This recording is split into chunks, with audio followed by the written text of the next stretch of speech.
नमस्कार। मैं दिव्यांशी आप सभी का स्वागत करती हूँ स्टडी आईक्यू पर। आज इस इंटरव्यू सेशन में हमारे साथ जुड़ी हैं रौनक त्यागी जी, जिन्होंने यूपीएससी सीएपीएफ 2020 एग्जामिनेशन में ऑल इंडिया रैंक 35 हासिल की है। रौनक जी, we are very glad to have you and you're proving that women are into the forces and strengthening the forces. Thank you, Divyanshi. Thanks a lot. So Raunak, second attempt में आपने इस examination को clear किया है, how do you feel?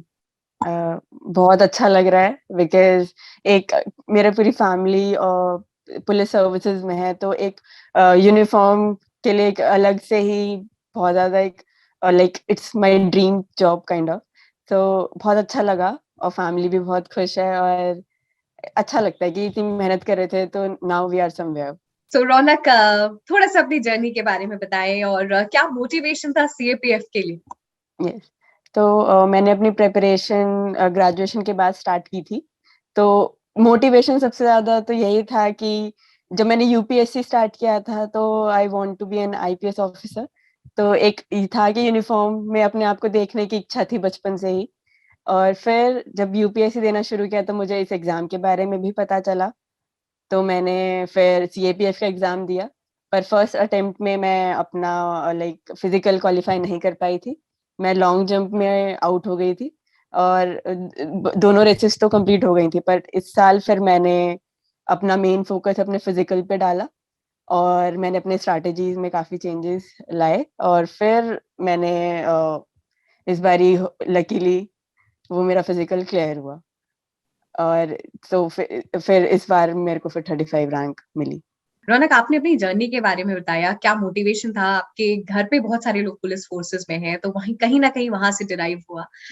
अब थोड़ा सा physical के बारे में हम बात करेंगे कि कैसे क्या चेंजेस आपने पिछले अटेम्प्ट से इस अटेम्प्ट में की, क्योंकि लोग रिटन की बहुत तैयारी करते हैं, पर्सनालिटी टेस्ट, और फिजिकल कहीं ना कहीं मिस हो जाता है। तो आप अपनी जर्नी से बताएं। फिजिकल जो मेरा एक्सपीरियंस रहा है कि जो most of the female candidates हैं वो फिजिकल में ही आउट होती हैं, क्योंकि और स्पेसिफिकली लॉन्ग जंप में। और उसमें भी ये नहीं है कि वो जंप नहीं कर पा रही है, वो क्रॉस नहीं कर रहे हैं, वो है कि लैक ऑफ प्रैक्टिस की वजह से वो फॉल्ट लाइन होती है उसी पे ही स्टेप कर देते हैं बार बार। मेरा भी यही हुआ था तीनों बारी कि मैंने दोनों रेसेस अच्छे से कंप्लीट कर ली। मैं जो हमें इसमें रिक्वायर्ड होता है 9 फीट आपको क्रॉस करना होता है। आई वाज जंपिंग 9 फीट से भी ज्यादा ही 10-11। बट वो था कि मैं अपने इनिशियल जो लाइन थी उसी पे स्टेप कर रही थी। तो वो ये था कि मैं प्रैक्टिस नहीं करके गई थी बहुत ज्यादा, क्योंकि थ्रू आउट द लाइफ मैं पार्क जा रही थी, जिम जा रही थी, तो मुझे ये था कि मेरा स्टेमिना वगैरह बहुत अच्छा है और मैं तो बिना प्रैक्टिस के भी हो जाएगा क्लियर मेरा। तो फर्स्ट अटेम्प्ट में मेरा ये सीन था। मैंने सिर्फ मुश्किल से 15 दिन प्रैक्टिस करी थी और उसमें भी लॉन्ग जंप एक बार ही किया मैंने, तो वो हो गया गलती से। तो फिर वही लग रहा है उसके अंदर कि वहां पे भी हो जाएगा। तो पर वो नहीं होता, वो काफी प्रैक्टिस करके जाओ अपना मेंटली प्रिपेयर होके, क्योंकि वहां पे तीनों इवेंट्स एक साथ ही करा रहे होते हैं। पहले आपको 100 मीटर्स कराएंगे, फिर थोड़ी देर बाद आपको फिर 800 मीटर्स कराएंगे और फिर थोड़ी 5 मिनट के बाद ही आपको वो लॉन्ग जंप के लिए भी बुला लेंगे। तो वो थोड़ा सा तीनों इवेंट्स एक साथ करने के लिए प्रिपेयर करना होता है। तो मेरा इस बारी जो मैंने चेंजेस किए अपनी स्ट्रैटेजी में, फर्स्ट ऑफ ऑल मैंने फोकस किया कि जो लास्ट टाइम था वो मैं खुद से प्रिपेयर करना शुरू कर दिया था मैंने। कोई किसी की हेल्प नहीं ली कि हम तो कर लेंगे खुद से। बट एक जब आप फिजिकल की प्रिपरेशन कर रहे हो तो एक राइट सेट ऑफ एक्सरसाइज होती है जो आपको पहले करनी है, अपनी रनिंग स्टार्ट करने से पहले, एक बाद में भी करनी है। तो वो ना बहुत ही, और एक एक डाइट प्लान बहुत अच्छे से आपको होना चाहिए, क्या क्या खाना है क्या क्या नहीं खाना। मैं ओवरवेट थी पहले, वो इसीलिए मेरे को रनिंग में भी प्रॉब्लम होती थी और वो लॉन्ग जंप में भी मुझे प्रॉब्लम आ रही थी। इस बार मैंने थोड़ा वेट लूज किया और अपने डाइट को बहुत ही लिमिटेड रखा। पूरा बाहर का जो हम जंक खाते हैं दिल्ली वाले, मोमोज मोमोज मोमोज, वो सब बंद। और एक जो होता है ना सन्यासी वाला खाना, वो मैंने खाया है जब से मेरा रिटर्न का रिजल्ट आया तब से। और बिल्कुल जो ये आलू और ये सब बंद किया, और रात को एक सिंपल दलिया और ये फ्रूट्स और वेजिटेबल्स जो हम नहीं खाना पसंद करते वो खाया मैंने। और लिटरली मैं रोती थी क्योंकि मेरे घर पे पकौड़े बन रहे हैं, ये सब बन रहे हैं, बाहर से खाना आ रहा है और मैं सिर्फ देख रही हूँ, मैं खा नहीं सकती। तो और मैंने आज तक कभी डाइट वगैरह का नहीं सोचा था लाइफ में। तो मेरे लिए तो सबसे बड़ा स्ट्रगल वो था कि खाने को देख के कंट्रोल करना, क्योंकि आई एम फूडी।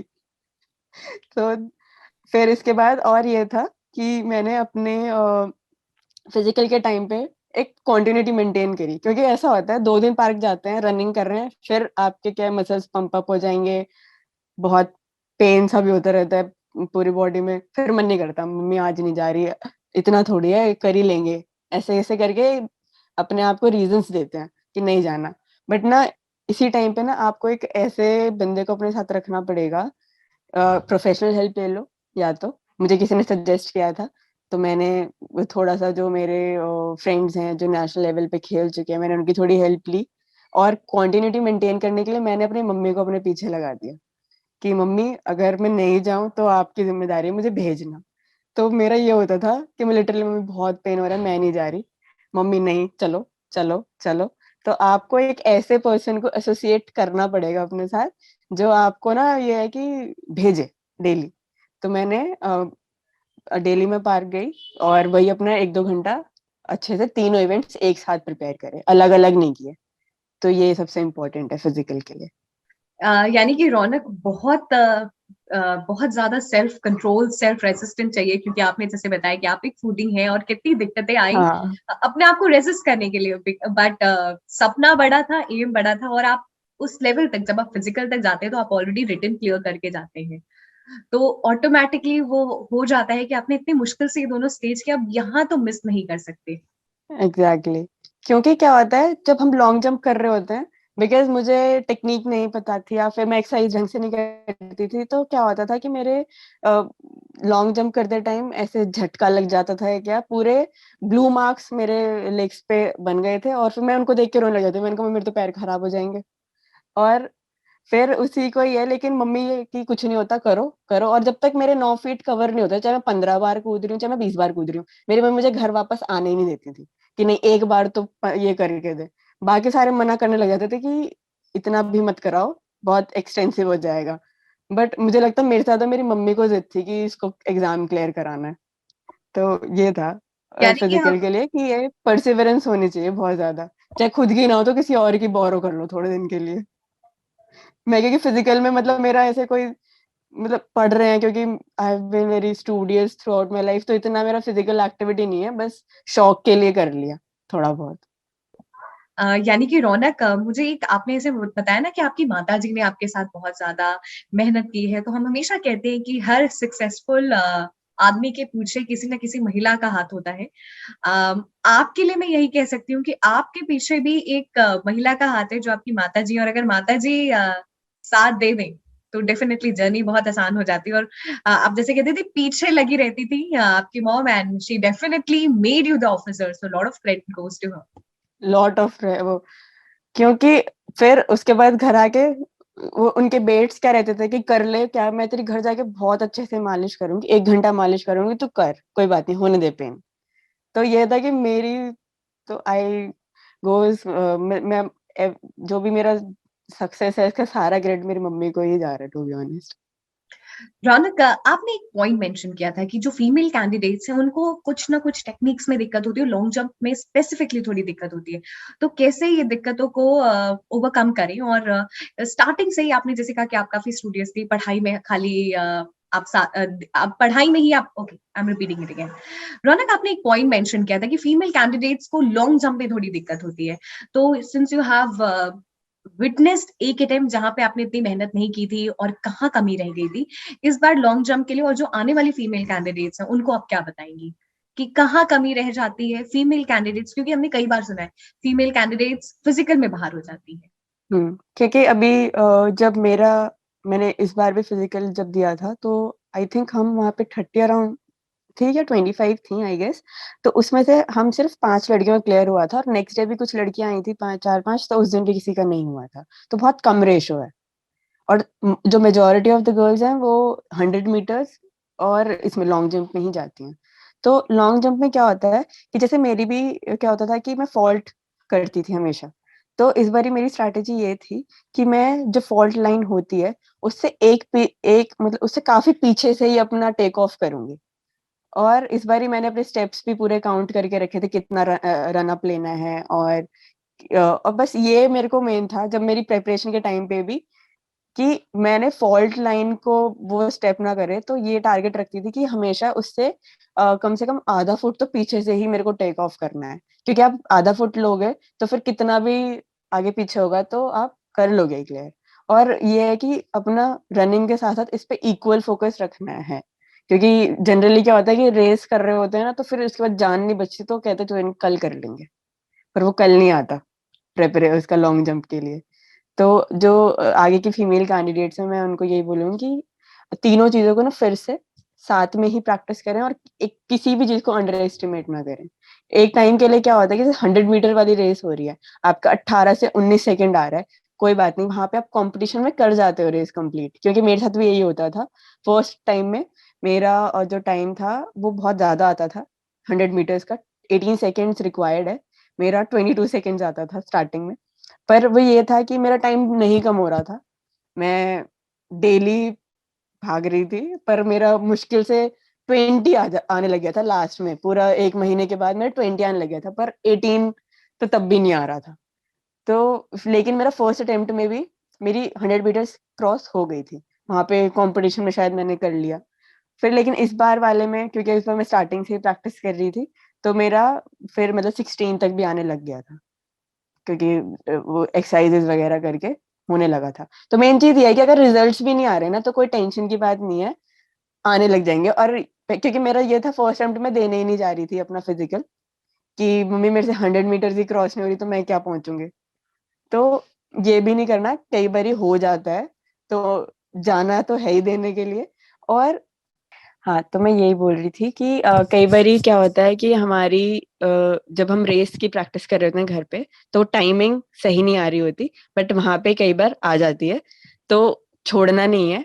और अगर जैसे आपका टाइम कम नहीं हो रहा है, आप कंटिन्यूअस प्रैक्टिस कर रहे हो, तो डीमोटिवेट नहीं होना है, क्योंकि इसमें टाइम लगता है, और आपको 1 महीना 2 महीना लग सकते हैं आराम से फिजिकल के, कि आपका टाइम कम नहीं हो रहा है। पर से डिमोटिवेट होकर छोड़ना नहीं है, और अपना प्रिपरेशन कॉन्टिन्यूअस बना के रखना है। रौनक, ये तो हमने बात कर ली आपके फिजिकल की। अब मैं थोड़ा सा आपके इंटरव्यू पे बात करूंगी, पर्सनालिटी टेस्ट जिसे कहते हैं। तो how was your experience, you were giving it for the first time in CAPF? Yes, तो इंटरव्यू यूपीएससी ही कंडक्ट कराता है, तो वो अपने में एक बहुत बड़ी बात होती है। और मेरे मेरे साथ क्या प्रॉब्लम थी कि मुझे बहुत जल्दी जल्दी बोलने की हैबिट है, अभी भी है। तो मुझे मेन काम तो उसी पे करना था, कि मैं थोड़ा धीरे धीरे बोलूं, ताकि एक अच्छा इंप्रेशन पड़े। तो और पहले मैं थोड़ी सी नर्वस भी थी, और जब मैंने फर्स्ट मॉक दिया था अपना, तो आई वाज लिटरली ट्रेम्बलिंग। तो उस पे धीरे धीरे मैंने काम किया कि एक कामनेस मेंटेन करके रखो, बिकॉज इंटरव्यूज में जो जनरली होता है कि आप अगर नर्वस दिख रहे हो सामने वाले को, तो आपको पूरा इंटरव्यू फिर वैसे ही जाने वाला है। बिकॉज नेचुरली मैं बहुत लाइक हंसती रहती हूँ हमेशा, पर वहां जाके एकदम स्ट्रेट फेस हो जाता है मेरा, और दिखता है वो नर्वसनेस चेहरे पे दिखती है। तो मुझे मेन काम इसी पे करना था, बिकॉज नॉलेज बेस में मुझे ऐसी कोई प्रॉब्लम नहीं थी, मैं यूपीएससी का प्रिपेयर कर ही रही थी ऑलरेडी। तो नॉलेज में मुझे ऐसी कोई डिफिकल्टी नहीं थी कि अपने आंसर्स को स्ट्रक्चरिंग करने में या कंटेंट का। तो फॉर इंटरव्यू मैंने अपना जो स्टैटिक पार्ट था उसको मैंने 3 पार्ट्स में डिवाइड किया। फर्स्ट ऑफ ऑल मैंने आईआर का स्टैटिक पोर्शन कवर किया, और उसके बाद करंट अफेयर्स, जो भी हमारे सिक्योरिटी करंट अफेयर्स चल रहे हैं, एंड देन इंटरनेशनल रिलेशंस। तो फॉर बोथ ऑफ देम मैंने आईआर के लिए इंटरनेशनल रिलेशंस, और द इंटरनल सिक्योरिटी के करंट अफेयर्स, ये मैंने विजन के मेंस 365 के बुकलेट्स उठा लिए, पूरे साल के उसमें कवर हो जाते हैं। और साथ बार इसके साथ मैंने न्यूज़पेपर बहुत अच्छे से फॉलो किया, ठीक है। और उसके साथ जो इंटरनल सिक्योरिटी का स्टैटिक पोर्शन था, उसके लिए मैंने अशोक कुमार सर की एक बुक आती है, उसको मैंने रेफर किया। तो क्या होता है, क्योंकि आपका अगर नॉलेज बेस अच्छा है, तो उससे आपका कॉन्फिडेंस आएगा, और आप अपने आंसर्स को भी अच्छे से रिस्ट्रक्चर कर पाएंगे, और कैसे स्ट्रक्चर करना है। और तो वो चीज आपके, अगर आपका नॉलेज बेस बहुत स्ट्रांग है, तो वो रिफ्लेक्ट होगा डेफिनेटली, और आप नर्वस भी कम लगोगे। और साथ में क्या है कि आपको ना अपने ओपिनियंस डेवलप करने पड़ेंगे, और हर चीज के ऊपर। फॉर एग्जाम्पल कोई भी चीज है XYZ जो करंट में चल रही है, आप उस पर अपने एक बैलेंस ओपिनियंस डेवलप करें। जैसे आप कोई भी न्यूज़पेपर का एक आर्टिकल पढ़ रहे हैं, फॉर एग्जाम्पल चाइना के या इंडिया के रिलेशंस पे ही है, तो आपका एक बैलेंस्ड व्यू, फॉर एग्जाम्पल अगर वॉर हो रही है, होती है इन फ्यूचर, तो क्या वॉर को सपोर्ट करेंगे आप या क्या नहीं करेंगे। तो वो चीज पे ना खुद से एक अपने एक बैलेंस व्यू आर्टिकल पढ़ते टाइम ही ना अपने माइंड में फ्रेम कर लें कि आपको क्या बोलना है अगर इस पे क्वेश्चन बनता है। तो वो आपको ना ये चीजें जब भी कोई भी टॉपिक पढ़ रहे हो तो ये साइमल्टेनियसली होती रहनी चाहिए। और उसके साथ इंटरव्यू में एक चीज और बहुत हेल्प करती है, जो सबको करते भी हैं लोग बाग, कि मिरर के आगे बैठ के जो प्रैक्टिस करते हैं। क्योंकि इसके अंदर एक बहुत इंपॉर्टेंट सेक्शन होता है आपका डिटेल एप्लीकेशन फॉर्म, जिसके अंदर आपकी बेसिक डिटेल्स होती हैं, और उसके अंदर आप उसको बहुत डिटेल से जितने भी पॉसिबल क्वेश्चंस बन सकते हैं वो सब प्रिपेयर करें। फॉर एग्जाम्पल जैसे मैंने NGO ज्वाइन करी थी, कलाम सेंटर, तो उस NGO के बारे में क्या काम वो कर रही है बहुत अच्छे से डिटेल में। फॉर एग्जाम्पल मैंने कलाम सर का नाम मेंशन किया हुआ है, तो मुझे कलाम सर के बारे में भी सब कुछ पता होना चाहिए। तो मतलब जितना भी एक होता है ना चेन ऑफ थॉट्स आती है आपको एक वर्ड को देख के, वो आप खुद प्रिपेयर करें, अपने सारे फ्रेंड्स को दिखाएं, उनको बोलो कि मुझसे पूछो कोई भी रैंडम क्वेश्चंस। तो उससे क्या होगा ना, आपको बहुत डिफरेंट पर्सपेक्टिव्स मिलेंगे, और आपने एक बहुत रैंडम क्वेश्चंस के लिए एकदम ना प्रिपेयर्ड रहेंगे, और आपके चेहरे पर नर्वसनेस आएगी ही नहीं, क्योंकि आप बहुत ज्यादा प्रैक्टिस कर चुके होंगे। तो मेरी स्ट्रैटेजी ये थी कि मैंने बहुत सारे मॉक्स दिए थे, बहुत सारे इन द सेंस, क्योंकि इसमें क्या था, गैप काफी ज्यादा था इंटरव्यू के बीच में और इंटरव्यू फिजिकल के बीच में। तो जब UPSC CSC वालों के इंटरव्यूज चल रहे थे, तो मैंने भी 3-4 जगह पे जाके मॉक्स दे दिए। अ, उससे क्या हुआ कि थोड़ी सी एक जो नर्वसनेस थी वो काफी कम हो गई। और उसके बाद मेरे फ्रेंड्स हैं जितने भी साथ प्रिपेयर कर रहे हैं, मैंने कहा चलो डिस्कस करते हैं कुछ भी टॉपिक जो भी आपने डेली पढ़ा है, जो आपके साथ इंटरव्यूज दे रहे हैं बच्चे, आप उनसे बात करिए जो पढ़ा है कि हमने ये पढ़ लिया। क्योंकि जो बोले हुए हम जो बोलते हैं वो ज्यादा हम रिकॉल कर पाते हैं इजीली। तो ये और ये भी है, सबकी एडवाइस नहीं लेनी। बहुत लोग एडवाइस देंगे कि ये भी कर लो, वो भी कर लो, ये भी कर लो, आपको खुद अपनी एक स्ट्रैटेजी डेवलप करना। और सबकी बात नहीं माननी, जो आपको जिससे अच्छी अच्छी चीजें लग रही हैं वो फिल्टर आउट करके अपने पास रखो। क्योंकि मुझे बहुत एडवाइस मिली थी, मैंने सबकी बातें नहीं मानी, और जो मुझे सही लग रहा था मैंने वो उसमें से लिया, बाकी मैंने अपनी बनाई स्ट्रैटेजी। तो रौनक, ये अपने सेल्फ बिलीव भी रखना बहुत इंपॉर्टेंट है। रौनक, आपने बहुत ही वैल्यूएबल एडवाइस दी और इंटरव्यू के बारे में एकदम डिटेल में बताया। स्पेसिफिकली मैं मेंशन करना चाहूंगी चेन ऑफ थॉट्स के बारे में आप जो कह रही थी कि, और एग्जांपल आपने अपने NGO से दिया, कलाम सेंटर, फिर कैसे सक्सेसिव चेन ऑफ थॉट्स होंगे। तो मुझे लगता है जो भी इस इंटरव्यू को देखेगा, आपकी जर्नी को देखेगा, बहुत एनरिचमेंट होगी उनको अपनी जर्नी में। रौनक, किस तरीके से स्टडी IQ आपकी जर्नी में साथ रहा? स्टडी IQ का मैंने रिसेंटली अपने इंटरव्यू में काफी हेल्प ली, बिकॉज जैसे मुझे उत्तर प्रदेश के लिए करंट अफेयर्स प्रिपेयर करने थे, तो मुझे स्टडी IQ से काफी जो भी करंट इवेंट्स चल रहे थे उनके बारे में इंफॉर्मेशन बहुत छोटी छोटी वीडियोज मिल जाती थी, 10 मिनट की, 9 मिनट की। तो मेरा बहुत टाइम वेस्ट भी नहीं होता था, और मैं एक ओपिनियन अपना फॉर्म कर पाती थी। फॉर एग्जाम्पल जैसे दिल्ली के भी इश्यूज थे जो कि स्टेटहुड मिलना चाहिए कि नहीं, तो उसमें महिपाल सर की मैंने एक वीडियो देखी थी। तो ऐसे छोटे छोटे वीडियोज ने मुझे काफी हेल्प की अपने ओपिनियन बिल्ड करने में, जो स्टेट के इश्यूज थे। रौनक, थैंक यू सो मच हमारे साथ जुड़ने के लिए। इस इंटरव्यू सेशन में बहुत सारी चीजें आपने शेयर की अपने इंसाइटफुल जर्नी से। मैं सेशन के एंड में उन सभी एस्पिरेंट्स के लिए आपसे कुछ टिप्स मांगना चाहूंगी, और स्पेसिफिक टिप मांगना चाहूंगी कि आपने जैसे बताया इंटरव्यू में नर्वस तो होते हैं, बट नर्वस कैसे नहीं दिखाते हैं। अगर आप इस नोट के साथ इस सेशन को एंड करें, क्योंकि आपने इस पे काफी काम भी किया है। फर्स्ट ऑफ ऑल, जो भी इंटरव्यू में आपको बहुत रैंडम क्वेश्चंस तो होते ही हैं, और आपको नहीं आ रहा है ना इंटरव्यू में, तो ब्लफ करने की जरूरत नहीं है। एक स्माइल के साथ प्यार से सॉरी बोलो, आगे बढ़ जाओ। क्योंकि अगर आप वहां पे उसको एक्सप्लेन करने लगोगे चीजों को जो आपको नहीं पता, वो बहुत नेगेटिव जाता है, और आपका मेन जो इफेक्ट पड़ता है वहाँ पे कॉन्फिडेंस पे पड़ता है, क्योंकि आपको लगने लगता है यार मुझे आता नहीं है और मैं कुछ भी बोले जा रहा हूँ। तो वहां पे आप अपनी ना एक ये है कि एक छोटी सी स्माइल आप अपने इंटरव्यू में रखोगे ना थ्रू आउट द, तो एक बहुत पॉजिटिव सा एनवायरनमेंट क्रिएट होगा। और जो इंटरव्यू पैनल भी होगा ना, वो भी शायद आपको इतना ग्रिल नहीं करेंगे। और जैसे अगर वो ग्रिल कर भी रहे हैं ना, तब भी आप अपने स्माइल मेंटेन रखेंगे, तो I think it will help through out the interview. और नहीं आ रहा है कोई बात नहीं, मैंने भी 2-3 क्वेश्चन स्किप किए थे, कुछ नहीं होता है। और मेरे को इंटरव्यू में आई गेस 104 मार्क्स मिले हैं, 1 out of 150। तो और ये चीज है, पर्सनालिटी टेस्ट, कुछ लोग बोलते हैं कि क्वालिटीज तो इननेट होती हैं, बट आई थिंक आप अपनी पर्सनालिटी को बहुत अच्छे से इम्प्रूव कर सकते हो। यहाँ पे भी आपकी प्रैक्टिस बहुत ज्यादा मतलब आपको हेल्प करेगी। जितनी ज्यादा प्रैक्टिस करोगे, बोलने की प्रैक्टिस करो, मिरर के सामने करो, फ्रेंड्स को, जितने भी फ्रेंड्स हैं, फॉर एग्जांपल मेरा आईटी बैकग्राउंड था, तो बिकॉज मुझे उनका भी थोड़ा पर्सपेक्टिव चाहिए था, मैंने उनको भी इंटरव्यूज दिए। कुछ नहीं हो, और ये नहीं कि सिर्फ आपको यूपीएससी वाले ही बच्चे ही हेल्प करेंगे, कोई भी आपको हेल्प कर सकता है। और हर चीज पे बस एक है कि आप अवेयर रहें हर चीज के बारे में। आपका जो नॉलेज टेस्ट है वो आपको ऑलरेडी रिटन में हो चुका है, तो यहाँ पे आपको अपनी नॉलेज नहीं दिखानी है, यहाँ पे आपको अपना प्रेजेंस ऑफ माइंड दिखाना है। और मेन चीज ये है एसेंस ऑफ द इंटरव्यू, कि आपसे बात करके अच्छा लगना चाहिए। अगर उनको वो आपसे बात करके अच्छा लग रहा है, तो you will be definitely in. तो वहां पे आपको शो ऑफ नहीं करना, बी योर सेल्फ, क्योंकि हर किसी को हर कुछ नहीं पता होता। ये आप भी आपको भी पता है, वो उनको भी पता है।